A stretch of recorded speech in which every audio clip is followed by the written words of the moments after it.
হযরত আলী রাদিয়াল্লাহু তাআলা আনহু আল্লাহর নবীর সামনে বসা। আল্লাহর নবী বলতেছে, সাহাবীরা রে, কেউ যদি আল্লাহর রাস্তায় 1 টাকা দান করে আল্লাহ তাকে 10 টাকা দান করে। আল্লাহর রাস্তায় কয় টাকা দান করলে 10 টাকা দেয়? 1 টাকা। হযরত আলী রাদিয়াল্লাহু তাআলা আনহু একদিন বাড়িতে গিয়ে ফাতেমার সাথে কথা বলতেছে। ফাতেমা রাদিয়াল্লাহু আনহা ডাক দিয়ে বলে, স্বামী আমার, ঘরের মধ্যে আজ 3 দিন খানা নাই।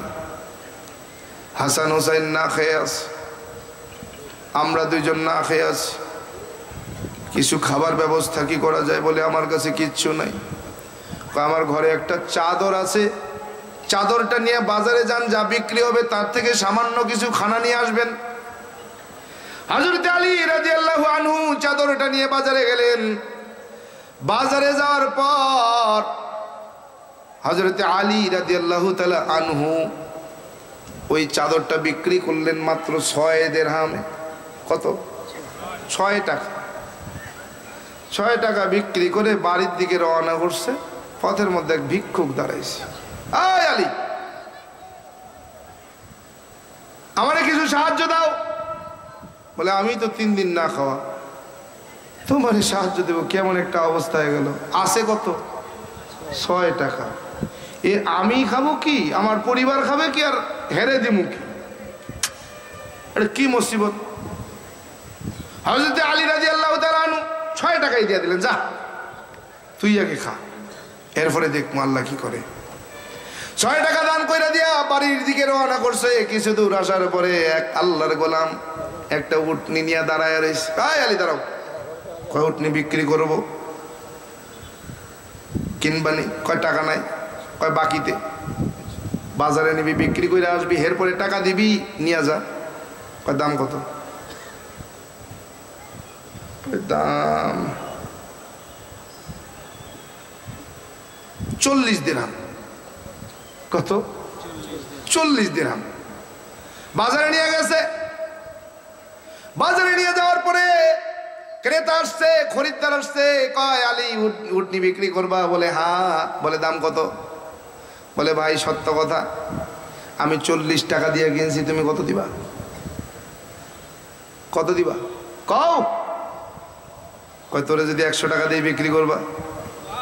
সুবহানাল্লাহ বলবেন না? হযরত আলী বলেন, 40 টাকা দিয়ে কিনছি, 60 টাকা লাভ, 100 টাকায় তুমি কিনবা, নিয়ে যাও। দিয়া দিলাম। 100 টাকা নিয়া উটনির মালিকের কাছে গেছে। যা কয়, উটনির মালিক, তোমার টাকা নাও, 40 টাকা নাও। 60 টাকা নিয়ে বাজার সদাই কইরা বাড়িতে গেছে। বাড়িতে বাজার সদাই রাইখা আল্লাহর নবীর দরবারে যায় হাজির। বলে, নবী আমার, 1 টাকায় যে আল্লাহ 10 টাকা দেয় তার বাস্তব প্রমাণ আমি আলী। বলে, কেন রে আলী? বলে, পয়গম্বর, ঘরের মধ্যে 3 দিন খানা নাই।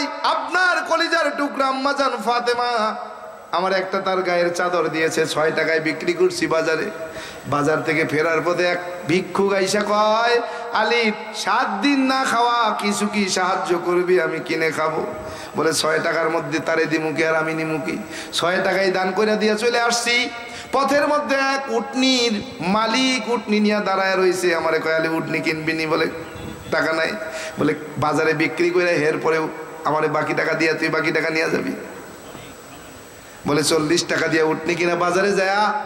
যখন উটনি নিয়ে দাঁড়ায় রয়েছি, এক ক্রেতা এসে কয়, আলী, উট বিক্রি করবি? বলে, হ্যাঁ। বলে, দাম কত? বললাম, 40 দিরহাম দিয়ে আমি কিনছি, কত দিবা? বলে, 100 দিরহাম দিলা কি তুমি বিক্রি করবা? বলে, হ্যাঁ। 100 দিরহামে বিক্রি কইরা 40 দিরহাম উটনির মালিকরে দিয়া 60 দিরহাম নিয়া বাজার সদাই কইরা আপনার মেয়ের কাছে দিয়া আপনার সামনে আসছি। নবী আমার, 1 টাকায় যে আল্লাহ 10 টাকা দান করে তার বাস্তব প্রমাণ আমি আলী। সুবহানাল্লাহ। আল্লাহর নবী কয়, আলী, তুমি তো জানো না খেলা কি ঘটছে। আমি নবী বলছি, এটা প্রমাণ করার জন্য আল্লাহ তাআলা তোমার কাছে ভিক্ষুক পাঠায় দিছে। এক ফিরিস্তারে পাঠায়া তোমার সামনে ভিক্ষুক পাঠায়া দিছে। 7 দিন না খাওয়া, তুমি কি দিবা? দেও। তোমার কাছে আছে 6 টাকা, তুমি দিয়া দিছো। নিচে কে? ফিরিস্তা। তুমি যখন সামনে আসছো, উটনি নিয়ে দাঁড়ায় রয়েছে, জান্নাতের থেকে উটনি পাঠাইছে এক ফিরিস্তা দিয়া। উটনি তোমার কাছে বিক্রি করছে, তুমি নিয়ে বাজারে গেছো, যে উটনি কিনছে সে কেটা চেনো? কয় সেটাও আল্লাহর ফিরিস্তা। জান্নাতের উটনি জান্নাতের টাকা দিয়ে জান্নাতের উটনি জান্নাতে ফেরত নিয়ে গেছে। সুবহানাল্লাহ। এরকম এই আল্লাহ বোধহয় এখন আর নাই, আছে একটু বয়স হয়ে গেছে। হ্যাঁ, হয়নি? সেই আল্লাহ আছে, যদি থাকে এখন দিতে পারে না? কয় হুজুর নগদে বিশ্বাসী, বাকিতে এজন্য দিমু না। কে আছেন আর বলবেন যে হুজুর আমি 20,000 টাকা দিব? আছেন? আছেন কেউ? আছেন? কোন তাড়াতাড়ি কোন, কইতেন না? 9 জন বাকি, 10,000 করে দেবেন। 9 জনে 9 10 90,000। কে আছেন বলবেন হুজুর আমি 10,000 দিলাম? কোন কোন এবার কোন? টাকা তো কমাই দিছি। কোন 10 জন পুরাইতে হবে? মন্ত্র কি এমনি কমু? এত সহজ ব্যাপারটা। মন্ত্র শুনতে হইলে টাকা দেওয়াই লাগবে, না দিলে মন্ত্র কইতাম না। কোন কোন কে আছেন? 9 জন। আর 9 জন 20,000 টাকা খুব বেশি হয়ে গেছে কালাম ভাই, কামাল ভাই? এলাকায় কি 20,000 দেওয়ার মতো লোক নাই? এই এলাকায় কি এরকম ব্যবসায়ী আল্লাহর বান্দারা নাই, যারা লক্ষ লক্ষ কোটি কোটি টাকার ব্যবসা করে, যারা চাইলেই এরকম একটা জায়গায় একাই করে দিতে পারে? আছে না? আমি সর্বসম্মতিক্রমে সবার কাছে, একজনের কাছ থেকে না, সবার কাছ থেকে নিয়ে এই প্রতিষ্ঠান উন্নয়ন করতে চাই। কেন? বলে কেউ যেন এর থেকে মাহরুম না হয়ে যায়। কি এজন্য আমি চেয়েছি 10 জন ব্যক্তি কি আছেন বলবেন হুজুর এই মসজিদ উন্নয়নের জন্য আমি 20,000 টাকা দিয়ে সম্মান করলাম? কে আছেন? প্রথম যে ব্যক্তি বলবেন দোয়া করব, উনার পর থেকে যতক্ষণ পর্যন্ত আপনারা দিতে থাকবেন, প্রত্যেকটা দানের সওয়াবের একটা অংশ তা আল্লাহ তাআলা যেন বান্দার আমলনামায় লিখে দেয়। কে আছেন? প্রথমে একজন নাম বলবেন যে হুজুর আমি 20,000 টাকা দেব। কে আছেন? কেউ নাই? এত মানুষ, এই মানুষের মধ্যে একজনও নাই যে বলবে হুজুর আমি 20,000 দিলাম? বলেন না, একজন বলেন।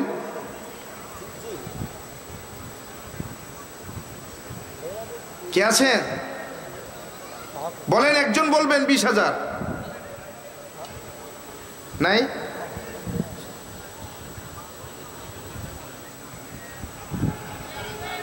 আছে? পাওয়া গেছে? লিল্লাহে তাকবীর, নারায়ে তাকবীর। ভাই একটু দাঁড়ান না, একটু দাঁড়ায় যান না, দাঁড়ায় যান না। আল্লাহ কবুল করে নেন। আল্লাহর বান্দার নাম কি?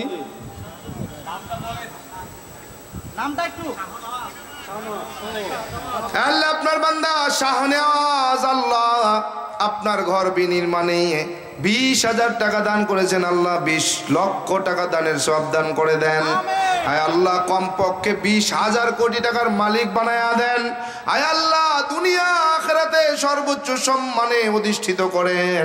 ঘরের মধ্যে জান্নাতের সুখ শান্তি দান করেন। আয় আল্লাহ আপনার বান্দার দাড়ি চুল পেকে গেছে, আল্লাহ হায়াতের মধ্যে বরকত দিয়া লম্বা নেক হায়াত দান করে দেন। বলেন আমিন।